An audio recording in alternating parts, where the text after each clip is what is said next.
Bwana awe nanyi. Injili takatifu ilivyoandikwa na Yohane sura ya 4 aya ya 5 hata ya 42.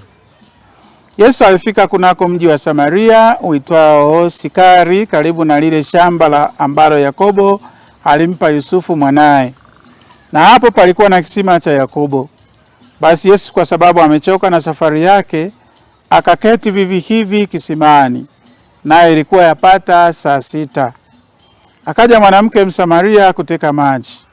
Yesu akamwambia, nipe maji ninywe, kwa maana wanafunzi wake walikuwa wamekwenda mjini kununua chakula. Basi yule mwanamke Msamaria akamwambia, imekuwaje wewe Myahudi kutaka maji kwangu, nami ni mwanamke Msamaria? Maana Wayahudi hawachangamani na Wasamaria. Yesu akajibu akamwambia, kama ungalijua karama ya Mungu, nani akuambiaye nipe maji ninywe, ungemwomba yeye, naye angekupa maji yaliyo hai. Yule mwanamke akamwambia, Bwana, huna kitu cha kutekea na kisima ni kirefu. Basi umeyapata wapi hayo maji yaliyo hai? Wewe je, umkubwa kuliko baba yetu Yakobo, aliyetupa kisima hiki, naye mwenyewe akanywa maji yake, na wanawe pia na wanyama wake? Yesu akajibu akamwambia, kila mtu anywaye maji haya ataona kiu tena, walakini yeyote atakayekunywa maji yale nitakayompa mimi hataona kiu milele.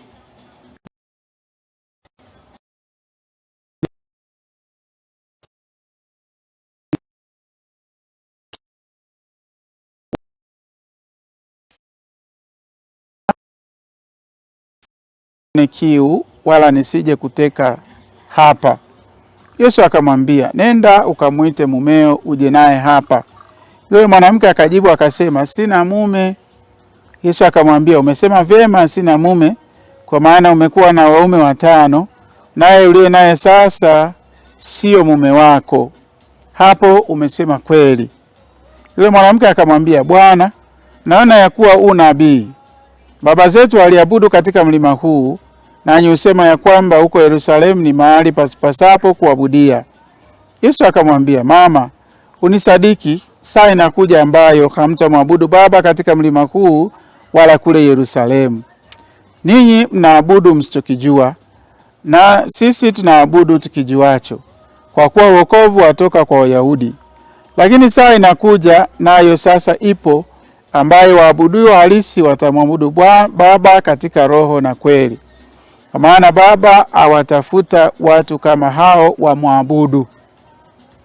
Mungu ni roho, nao wamwabuduyo yeye imewapasa kumwabudu katika roho na kweli. Yule mwanamke akamwambia, najua ya kuwa yuaja Masia aitwaye Kristo, naye atakapokuja yeye atatufunulia mambo yote. Yesu akamwambia, ninayesema nawe ndiye. Mara hiyo wakaja wanafunzi wake, wakastaajabu kwa sababu alikuwa akisema na mwanamke. Lakini hakuna aliyesema, unatafuta nini? Au mbona unasema naye? Basi yule mwanamke akauacha mtungi wake, akaenda zake mjini, akawaambia watu, njoni mtazame mtu aliyeniambia mambo yote niliyatenda. Je, haimkini huyu kuwa ndiye Kristo? Basi wakatoka mjini wakamwendea. Huko nyuma wanafunzi wakamsihi wakisema, Rabi, ule. Akawaambia, mimi ninacho chakula msichokijua ninyi. Basi wanafunzi wake wakasemezana, je, mtu amemletea chakula? Yesu akawaambia, chakula changu ndicho hiki, niyatende mapenzi yake aliyenipeleka, nikaimalize kazi yake. Hamsemi ninyi bado miezi 4 ndipo yaja mavuno? Tazama, mimi nawaambieni, inueni macho yenu myatazame mashamba ya kuwa yamekwisha kuwa meupe tayari kwa mavuno. Naye avunaye upokea mshahara na kukusanya matunda kwa uzima wa milele, ili yeye apandaye na yeye avunaye wapate kufurahi pamoja. Kwa maana hapa neno hilo huwa kweli, mmoja upanda akavuna mwingine. Mimi naliwatuma myavune yale msiyoyataabikia. Wengine walitaabika, nanyi mmeingia katika taabu yao. Na katika mji ule Wasamaria wengi walimwamini kwa sababu ya neno ya yule mwanamke aliyeshuhudia kwamba aliniambia mambo yote niliyoyatenda. Basi wale Wasamaria walipomwendea walimsihi akae kwao, naye akakaa huko siku 2. Watu wengi zaidi wakaamini kwa sababu ya neno lake. Wakamwambia yule mwanamke, sasa tunaamini, wala si kwa sababu ya maneno yako tu, maana sisi tumesikia wenyewe, tena tumejua ya kuwa hakika huyu ndiye Mwokozi wa ulimwengu. Neno la Bwana. Ndugu zangu wapendwa, tumesikia simulizi refu la Yesu na mwanamke aliyekuwa Msamaria. Haya ametokea Yesu akiwa katika safari zake za kitume na mitume na wanafunzi wake. Wamefika mahali katika kisima cha Yakobo, wamechoka. Yesu akakaa kupumzika, mitume wakaenda mjini kununua chakula. Akiwa pale anakuja mwanamke kuchota maji. Yesu anamuomba ampe maji ya kunywa. Lakini yule mwanamke akitambua utaratibu au utamaduni waliokuwa nao kwamba Wasamaria na Wayahudi walikuwa wachangamani, walikuwa ni maadui wa muda mrefu, walikuwa ni maadui wa kihistoria. Kisa Wasamaria walizaliwa katika mchanganyiko na watu wa makabila mengine na Wayahudi walizaliwa kwa Wayahudi peke yao. Kwa hiyo Wayahudi wakaona Wasamaria ni mchanganyiko, kwa hiyo si Wayahudi pia, wakawa wanawabagua. Kwa hiyo yule mwanamke alishangaa kuona Yesu anamuomba ampe maji ya kunywa. Yule mwanamke akiwa anajiuliza atampaje maji ya kunywa, Myahudi atayakunywaje? Basi Yesu akamwambia, ungejua mtu unayeongea naye, ungemuomba akakupa maji ya uzima, maji ambaye ukinywa hutaona kiu tena. Yule mwanamke akazidi kushangaa, ni maji yapi? Ya maji yaliyo hayo unayapataje? Una hata kitu cha kutekea. Kwa hiyo Yesu aliongelea maji ya uzima au neno la Mungu. Yule mwanamke alifikiria katika hali ya kawaida ya kiubinadamu. Mwishowe Yesu akamwambia, nenda ukamlete mume wako uje naye hapa. Yule mwanamke akajibu, sina mume. Yesu akamwambia, umesema ukweli, hata uliye naye sasa una waume 5, hata uliye naye sasa si mume wako. Kwa mwanamke akashangaa, huyu mbona amesema habari zangu? Huyu mbona amesema siri zangu? Huenda ni nabii. Huenda ni nabii kwa sababu amejua siri zangu, amejua mambo nisiyojua.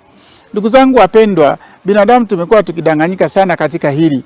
Mtu anayejua siri zako, pengine anaweza mtu akauliza kule kwa majirani akajua habari zako.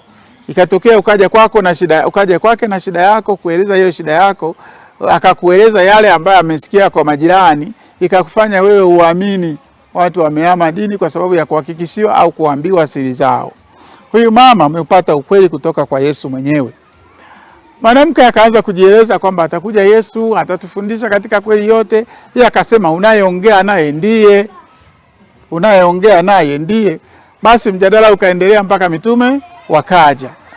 Baadaye yule mwanamke akaondoka, akaenda kijijini kushuhudia yale aliyoyasikia kwa Bwana wetu Yesu Kristo, kwamba njoo msikie aliyoniambia huyu mpaka siri zangu. Yamkini huenda huyu ni nabii. Kwa hiyo watu wengi wakakusanyika wa Samaria, wakakuta na mitume wamesha kuja, basi wakamsikia Yesu, wakaanza kuongea naye, wakaanza kujadiliana naye. Kikubwa tunachojifunza, Yesu hakuendeleza uadui wa Wayahudi na Wasamaria. Wamekuja, wamemuuliza, amewafundisha, amewaeleza vizuri mpaka wakaamini. Tena wakamuomba azidi kukaa pamoja nao. Akakaa bado siku 2, wakaendelea kujifunza kwake, wakiendelea kuyasikia mazuri yake, wakiendelea. Tena wakamwambia yule mwanamke, sasa sisi tumeamini. Sio kwamba yale uliyotuambia, bali tumeshuhudia wenyewe anayoyasema huyu mtu. Hawa watu wameamini. Mitume walioshinda na Yesu, wakifanya kazi pamoja naye, walimwambia ale, akamwambia ninacho chakula cha uzima, na chakula changu ni kuyafanya mapenzi ya Baba yangu. Wakabaki katika ile, huenda kuna mtu amemletea chakula, huenda kuna mtu amefanyaje. Lakini hawa wa Samaria waliokuwa wakidharauliwa na Wayahudi, waliokuwa wakionekana ni watu wa kawaida, waliamini, wakatamani Yesu aendelee kukaa kwao, na akawapa zawadi ya kukaa nao bado siku 2, wakaendelea kusikia ujumbe wake. Tunachoweza kujifunza katika hili, mitume walikuwa na washaka na wasiwasi. Kwa nini anaongea na mwanamke, tena mwanamke Msamaria? Kwa nini hakula chakula? Labda kuna mtu amemletea chakula. Kwa nini? Walikuwa na maswali mengi ya kwa nini.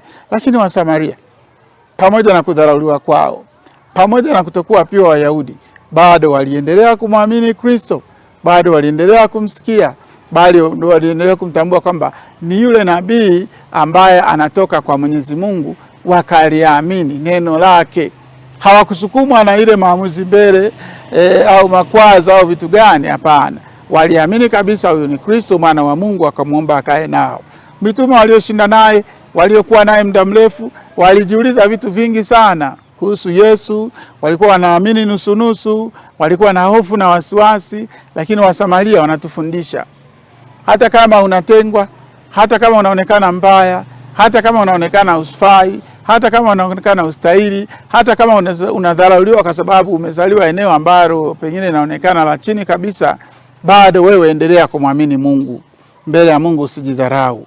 Mungu anawapenda watu wote. Haijalishi umezaliwa wapi, haijalishi maisha yako ni namna gani, haijalishi maisha yako yanapendeza mbele ya watu au hayapendezi.